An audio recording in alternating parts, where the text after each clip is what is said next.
สางไวสางไปไวในที่ที่เรามาเก็บหน่อไม้แมงเม่าออกหลายๆสบายดีเด้อพี่น้องสวัสดีสุขุสุขคนนะคะสวัสดี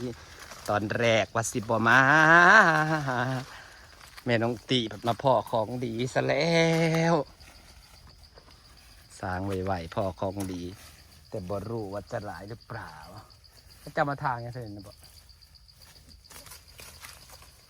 พ่อยังคะพ่อยังครับจนบานบ่แต่งพ่อของดีจมหมู่บ้านเดี๋ยวพักกันเป็นหล่อฮอบทีหมู่บ้านจนบานบ่จมฮอบทีหมู่บ้านเนี่ยนะพี่น้องเอ้ยว่าสิพาไปตอกเพชรปวกบ่อนี่นะไฟบ่ใหม่เด้อพี่น้องเห็นบ่สังเกตเนาะไฟบ่ใหม่มันสิออกไวจนบานจังได้พ่ออีหลาอีนางคอยเปิดกันเด้อมันสิเพของข่อยพี่พ่อเห็ดปวกแล้วจ้าพี่น้องมีจูมอยู่แดง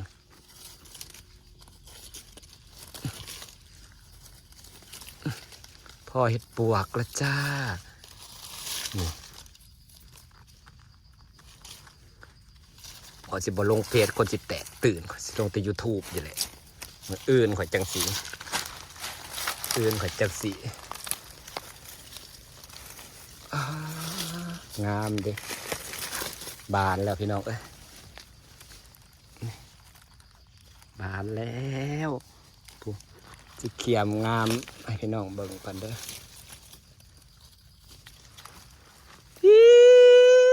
พอเห็ดปวกพอของดีพี่น้องคือดอกสีขาววัดแต่ง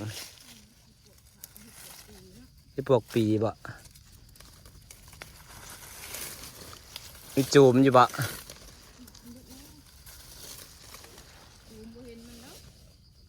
ปิ้วพ่อคนแรกของหมู่บ้านนะคะหมู่บ้านเราก็เป็นหล่อฮอบทีนะคะวันนี้ทั้งพุ่นก็มีบะ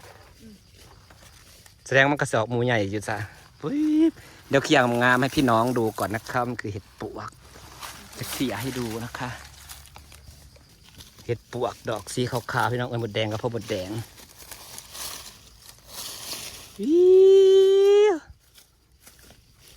พ่อเห็ดปวกเลยจ้าขาวจั๊วเลยค่ะจนบานจังเลยพ่อพี่น้องจูมบ่เห็นมันดอกใบไม้หนา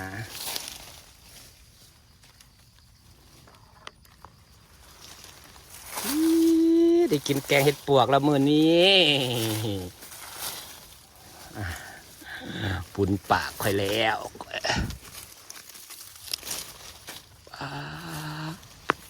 สวยงามเท่เด้นี่ดอกขาวๆสวยๆเลยจ้ะขาวที่เลยค่ะเห็ดสีมาเบิ่งข่อยนะเห็ดปวกขาวๆเต็ม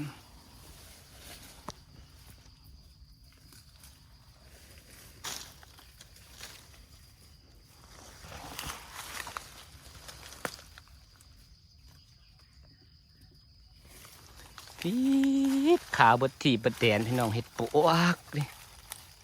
ไปดูฝั่งแม่น้องตีกันเด้อทำไมมันขาวขนาดนี้ถึงขาวถึงสวยกิ้วได้กินเกล็ดปวกแล้วกอดหมู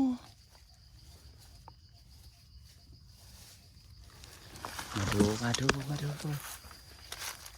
สิอดลงเฟซได้อยู่บ่เด้แล้วเขาก็หูคือเก่าแหละแตกตื่นคือเก่าแหละบ่ลงกับบ่ได้กระแสนี่ขาวบดถีบอยู่โพดปวกมีการกวดละเอียดพร้อมได้เพราะว่ายังไม่มีใครหูเห็ดปวกออกค่ะนะคันเป็นมือปกติกับมือคนหูกับสิยันคนหูกับสิเผาเก็บแต่ยันขับมาญาติเก็บ อ้าขาวงามเอหลีเก็บ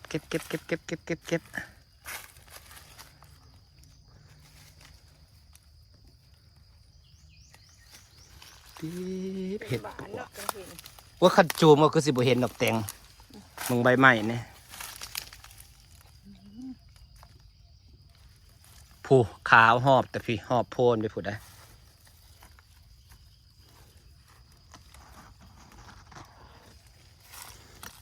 เฮ็ดปวกอันนี้นาจังแคนนะไข่ใหม่เบิดไปเดินอันนั้นนะเดินทรงนาจังแคนนะเฮ็ดกับปลาเมืองปีนาวาพอแกงพี่น้องเอ้ย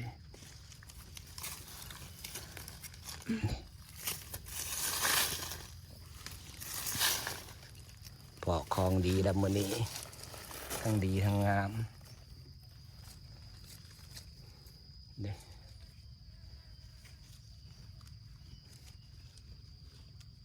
ปางเลยถ่ายรูปมันขาวเต็มงามมาดูเห็ดโคนกันนะจ้าพี่น้องจ้าขาวบดทีบดแดนนะคะนี่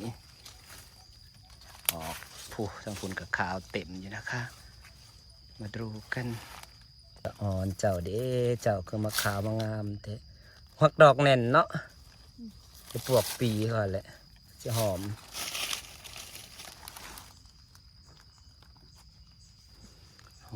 แต่พอเห็ดปวกแล้วจ้าพี่น้องจ้าเปิดหมวนจะนับเก็บเห็ดปวกด้วยขันมาพอล้างซ่าล้างมือนี่เนี่ยคือสิบดีคือสิเสียดายเองเปื่อยเนี่ยนอนแต่นี่ยังแน่นยังแบบว่าแน่นงามอยู่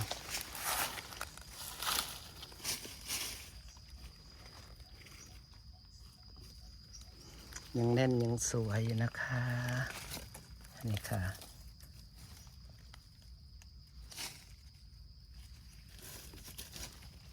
แบบนี้เลยอ๋อถ่ายลงมาว่าเลยนะข่าวจวดนั่นนี่เลย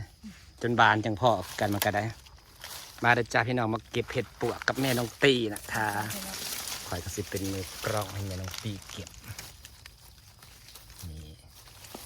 ปาดเลยเนาะมันบานเลยหักตีนมันแน่นได้มาผัดว่าเฮ็ดหรือว่าเฮ็ดผีเบื่อเอาบายเบิ่งคักลงเพจให้คนแตกตื่นก่อนนะเฮ็ดปวกโคกแตกแล้วมืออื่นนี่โคกแตกแน่นอนมันก็มีเข้าหากระบอกกี่คนหรอกพี่น้องคนหมักหานะพอเอากระมือกับบกข่อยอย่างมากมายนะบกข่อยพิธีพิถันมากมายขนาดนั้นดอกไปเบิ่งแถวนาเนาะผู้แลเราออกผู้น่าจังอ้อมเอารถเนาะเราจะรถขี่รถไปบ่ขี่ไปนะครับพวกไปหาแถวส่งนะนาจังแคนมันไข่ใหม่หน้าเขากับใหม่มันกับคือบางบักขับนาจังแคนนาทรงนาเฮามันหมักออกไวนะส่งนาเฮาได้ออกไวนี่เก็บในน้องตีเก็บนี่มานเด้อพี่น้องมานได้กินแกงเฮ็ดแล้วมื้อนี้ชื่นใจเด้โอ้ยถึงมันจะบานแต่มันก็สวยเด้สวยแน่นเนาะจะคือเฮ็ดปวกตาไปแต่ความแน่นมันจะคือปวกโพนงานเนาะหอมเลยดอกหนาจะคือเฮ็ดปวกตาเนาะเบิ่งเห็นบ่สันดอกจะคือเฮ็ดปวกตานี่แหละตัวนี้เขาจะนะเนี่ยปกมันหอนทำบานกับพ่อเพิ่นดอกพี่น้องเลยเก็บเห็ดปวกกับให้น้องตี้เยอะๆนะคะเด็ดเอาเลยพี่น้องให้มันออกอีกปีหน้าก็จื้อไว้พี่น้อง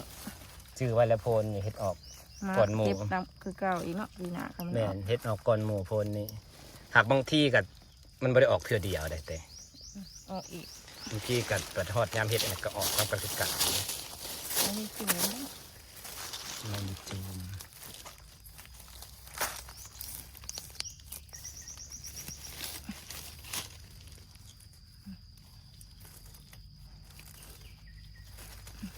เห็นแต่ข้าเจ้าลงเพชรได้กินเห็ดปวกเนาะเราก็ได้กินแล้วบัดนี้ หมุนพาดเต็มกระตาเลยเด้อพี่น้องจ๋าพวกสิแตกตื่นแบบนี้แล้ว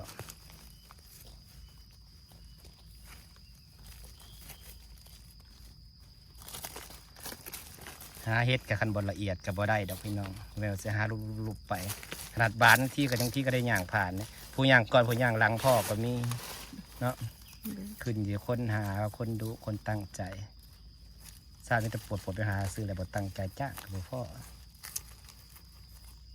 เมื่อเช้ากับมาหาหน้าไม้เลยเอาจังมาส่องเบิ่ง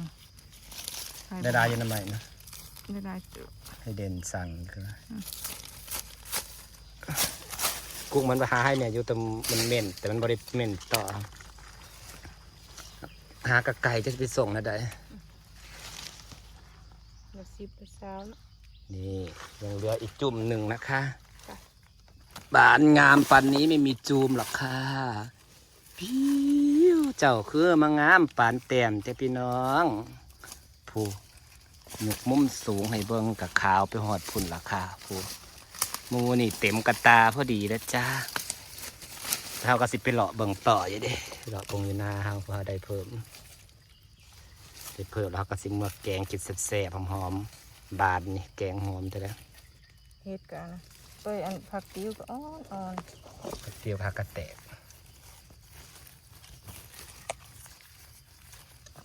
มันมีแต่ผักอีตูเนาะหายาบ้านเฮา เฮือนนั่นน่ะว่าสิไปอาเบิ่งอยู่ เพื่อนฮะ เฮือนยายอ้อยนะไปพ่อมึงน่ะไปซื้อคอมันเป็นป่าอยู่ว่าคอบักไปตัวไปปู่แล้วเรามาเอาตัวไปเอาวะเอามาแบบโอ้ยมือใหม่ก่อนว่าบ่ได้ไปเอาเลย หวานเอาอะไรบ่ เอาในมันไปหวานได้ในเรือนอาหารบุกอิ่มในหวานใส่ โอ้ยปลาตะกัวจุ่ม แม่น้องตีกำลังเก็บเห็ดปวกนะคะพี่น้องค่ะเก็บเห็ดปวกดอกสวย มาเด้อพี่น้อง ๆดอกสวย มานพี่น้องๆมาแล้วได้กินแล้วเมื่อวานนะพากันไปเมื่อวานเดี๋ยวกันไปหาเห็ดไปหาหน่อไม้เนี่ยมุมนั่งก็ยันไปหลอกบงเห็ดปวกนี่แหละครับผมมี มันหอม หักคือบอกหอมครับบ่เห็นมาว่าหักย่างไปได้ตำจะตำดังก็จะบอกว่ากินเห็ดปวกบอกว่าเลาะเบิ่งงบไปงบมา น้ำเชื่อมันจุ่ม ในส่งนะนะเสียงก็จะหอมนะได้กินเห็ดปวกหอมนี่นมันบักออกหมูใหญ่เนาะเขาเก็บแต่ละปี กินเห็ดปวกกับข้าวจูมมันสิเหงื่อลายเด้ นี่พี่น้องหมุน หมดแดงกับพวกหมดแดง เป็นแล้วมดแดงหังนะมันแตก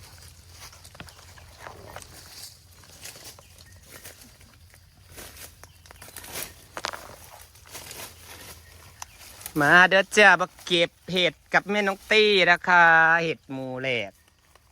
จุ่มแหลกนะคะ อาจจะเป็นห้าวพ่อก่อนบ้านก่อนเมืองนะคะเมื่ออื่นกับเตรียมเบิงโลกแตกเลยค่ะเตรียมเบิงแต่ว่ามันใหม่ฮอบที่พอได้กระจักสิเริ่มต้นจากการหาบ่อนใด ก็ว่าอันนั้นเด้อใช่ไหม ส่วนใหญ่คนก็บ่ค่อยตื่นโตปานจุ่มห้าวดอก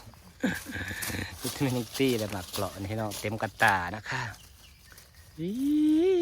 เลิศเลอเพอร์เฟกต์ได้กินเห็ดปวกแล้วจ้าพี่น้องจ้า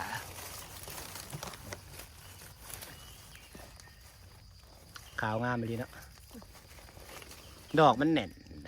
ดอกเดี๋ยวคือเห็ดปวกตาบ หอมดิ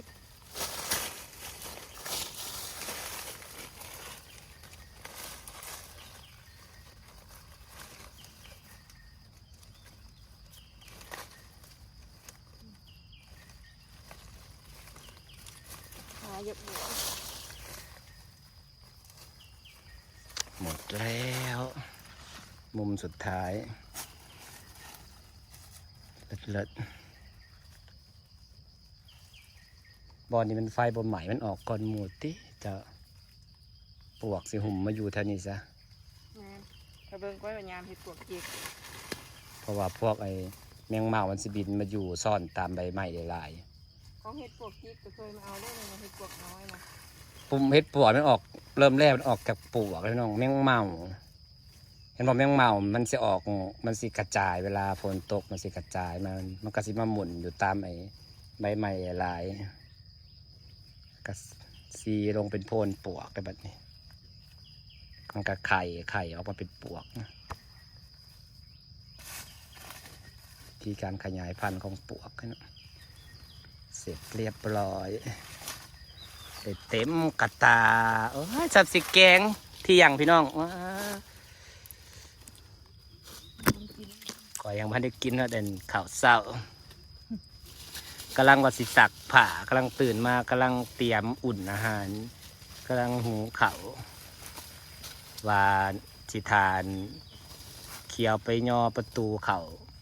พอดว่าแม่นงตีโทรมาว่าพ่อเห็ดปวกมื้อนี้ว่าตื่นที่ 4 ลายมือแล้วมื้อนี้สิว่ากับยันว่าเขาสวนถ่ายบอกเคียวมันย่อประตูเขาเมื่อวานมันเห็ดพื้นอันประตูก็เลยมาเก็บเห็ดปวกก่อนจ้าครับขายดอกงัวนี่เขาเจ้าก็เริ่มเลี้ยงหมดแล้วนี่งามอีหลีเต็มกระตาพอดีเลยเอ้ยสะออนนะพี่น้อง หมูใหญ่เตอะเนาะ ง่ายฮันแลนนี่ครับเป็นจุ่มกับมันเป็นโลแบบตาโลปลายหัวแตงนี่นะ โอ้ โลปลายผู้ใดหมูใหญ่ได้พอเป็นผลดีคันข้าเจ้าบดจูดป้าแต่พี่น้องเอ้ยปีนี้นะเห็ดปวกนะซ้ำซิหมูใหญ่ว่าฝนมันดีอะไรฝนตก3 มื้อ 3 คืนแล้วมันซุ่มคักอะไรเห็นบนน่ะหมูใหญ่ได้นี่นะคนน่ะจะเต็มกระตาดีไปได้หาบมือพวก เจอหมูใหญ่บ้านนี่สิหาบมือเลยนี่แหละมันออกบอนไฟบ่ใหม่อย่างสิล่ะพี่น้องมันมีใบใหม่ปกงามเลยพี่น้องเอ้ย มัน เต็มกระตาจ้า ปีเล็กนุ๊ก ปีแรกหนุกหมานเนาะหลังจากเก็บเห็ดปวกแล้วก็เก็บหอยแล้วพี่น้องหอยก็หลายอัดค่าสิแลนมาเบิ่งเห็ดปวกแม่น้องตีกำลังหม่อนหาเห็ดปวกจ้าเก็บอย่างอีกแล้วฮะมาพอเห็ดปวกไก่น้อยแบบนี้เก็บเห็ดปวกไก่น้อยแบบนี้โผมันก็ยายไปฮอดโผ เอาไปหมกกินนะ เอามือนะเฮาแกงใส่เห็ดหน่อไม้แซ่บได้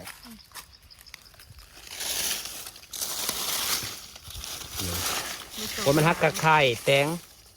ฮักกะอ่อง เอาไปสองหลายคอย เดี๋ยวไปลงเก็บไอ้เห็ดพี่เบื่อได้ละ เห็ดพี่เบื่อเพราะพี่เบื่อดอกคือกันอีก ใช่ มีพี่น้องเห็ดปวกไก่น้อยเดี๋ยวยังก็เก็บเอาเบิดเอามาหาของป่าไข่ยังเต็มครับกระแตกไข่หากง่ายบัดสอมมาเลยเห็ดปวกไก่น้อยสิบเต็งกันเหลว มันจะนักเห็ดอันนี้ นี่พวกไก่น้อยเห็ดภาษาไทยเอิ้นเห็ดตอกวะ อันนี้ได้ เป็นคอมเมนต์อยู่ว่าเอิ้นเห็ดตอกขาวเห็ดตอกขาวนี่จ้ะนี่พี่น้องห่อยังก็เก็บเนี่ยมันเก็บได้กันเนี่ยมันจะได้กินเนาะมันหักกับเป็นไข่แตกเต็มอยู่อื่นเนี่ยมันสิออกหลายนี่ปลาเห็ดก่อนะจะเอาเห็ดก่อออกได้ไหมดอนเห็ดก่อได้พี่น้องน่ะเห็ดก่อออกเห็ดปอกแล้วก็เห็ดก่อเห็ดโอจักหน่อยกาดเห็ดลังโงกเห็ดเพาะเห็ดปวกออกแล้วจ้าเหลือเห็ดเพาะจ้าพี่น้องจ้าจักหน่อยก็จะได้ไปเขี่ยเห็ดเพาะนำกันนะคะปีที่แล้วยังได้ไปเขี่ยเห็ดเพาะอยู่นะคะดอนนั่นจะว่าออกเนาะเห็ดเพาะหนังเนาะที่เอาไปเขี่ยปีที่แล้วนะนาไปก่อนนาไปเขี่ยปีที่แล้วนาเนี่ยบ่นามันยังไม่ทันเนาะ แม่นวะถ้าไปเขี่ยได้คันนาก็ไอตีนนะโอ้ยมันตีเก็บ เนี่ยไฟอยู่ มันหักกระไข่ยังว่าอันที่เขาขึ้นมาอันโตขึ้นก่อนปิดไว้คือเก่ามันขึ้นแก้มก็ขึ้นคือเก่ามันเห็นมาเกี่ยเก็บมันในไข่มันนะเสื้อมันจะมาเกี่ยเก็บปวกไก่น้อยแล้วเสื้อเป็นปวกไก่ใหญ่หอยกระถิ่มมาแล้วหอยกระหลายหอยนานะจ้ามันเป็นหอยเซอรี่ หอยเชอรี่ยังพอว่าสิบสะอ่อนอยู่ในหอยนา หอยเชอรี่ก็ถือธงร้ายก็ไปกระสอบก็ได้นี่อันนี้หอยนาจ้านี่ค่ะเห็ดปวกแล้วก็เห็ดปวก เห็ดปวกใหญ่ก็มาออกนะกดไปกดมาเพราะว่านุ่มไปเลยเห็ดปวกใหญ่สำหรับเจอหัวเจ้าก็กวดหาคือกันเห็น พ่ออีหยังกะเอาเบิดพ่อบันคุดไม่กินนูนกับคุดซ่อนบะ สาม ปลาซ่อนสามพอได้ซ่อนสามตัวกำลังพอดีกินเนาะ กินนนใหญ่ ใส่ซ่อนเนาะรูเดียว3 ตัวจ้ะเรื่องผลสิขุดดิอีหยังก็เอาเบิดพี่น้องขุดแมงจีนูน ตัวเดียวตัวนี้เขาเยืองกลางคืนอยู่อะไรเนาะ ต้นตาลายมีดอก ข้างหลัง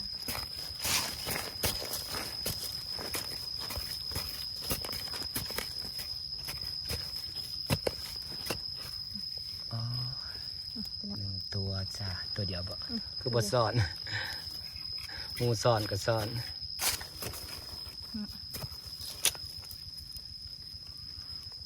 ตัวโอ้ยตัวเป็นตะสั่งแท้ ตัวเดียวบ่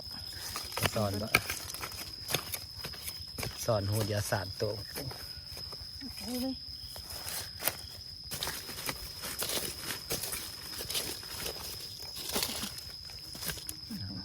ทุกอย่างที่ควงนะตัวเดียวบ่ตัวเดียวนะคะไม่สอน ตัวเดียว มุนเคลียเลาะหาเลาะเมื่อเพื่อพ่อจูมอากินี่เนี่ยพ่อได้ดันเน่าย่ำนั่นพ่อแต่เฮ็ดเองพ่อปีแล้วไปก่อนนะก็เฮ็ดบาทแล้วจนหนาวเอาเฮ็ดพี่เบื่อแต่จูบอดเนาะมันเฮ็ดปวกสอกน้ำหลังเลยนี่เป็นตีกำลังหมุนปลาเขียเบิ่งเฮ็ดปวกจะว่ามีประจักติพ่อแต่แม่จักจูมเฮ็ดจะออกเขากำลังจะกลับบ้านกันผลงานการออกป่าวันนี้จ้าได้เห็ดปวกไปหาหน่อไม้จะได้เห็ดปวกแล้วจ้าวันนี้เวลาตั้งใจมาเห็ดปวกโดยตรงในไปหาหน่อไม้ได้เห็ดปวกนี่จ้าเห็ดปวกนะคะ แล้วก็หอยค่ะดอกโคกวันนี้ได้หอยได้เห็ดปวกได้หน่อไม้สวยๆค่ะได้40 บาทจ้ะบ่นี่เห็ดดอกไม้พี่น้องหน่อไม้ผักแหวนก็งามงามนี่ผลการออกโคกหากินวันนี้ของเฮาได้สำนีละจ้ะนี่ค่ะผักแหวนสวยๆกินกับแกงหน่อไม้สดๆจากธรรมชาติผักเตี้ยมาใส่แกงเห็ดปวกวันนี้จะได้กินแกงเห็ดปวกหอยเก็บมาสดๆนะจ๊ะหอยนาสังเกตหอยนามันสินี่มันสิหอมมันแสบแต่กดมันสิบ่แหลมกดแหลมหอยเชอรี่หอยนาหอยธรรมชาติประมาณหอยเดียวนี่อันนี้หอยเชอรี่นี่มีหอยเชอรี่2 หน่วยที่เหลือหอยนาเบิดเลยจ้ะแมลงจะไปเก็บใหม่จ้ะสิฝากบรรยากาศไว้ซ้ำนี้นะจ๊ะขอบคุณทุกคนที่ยังติดตามนะคะพี่น้องจ้ะนี่แหละของกินเฮามื้อนี้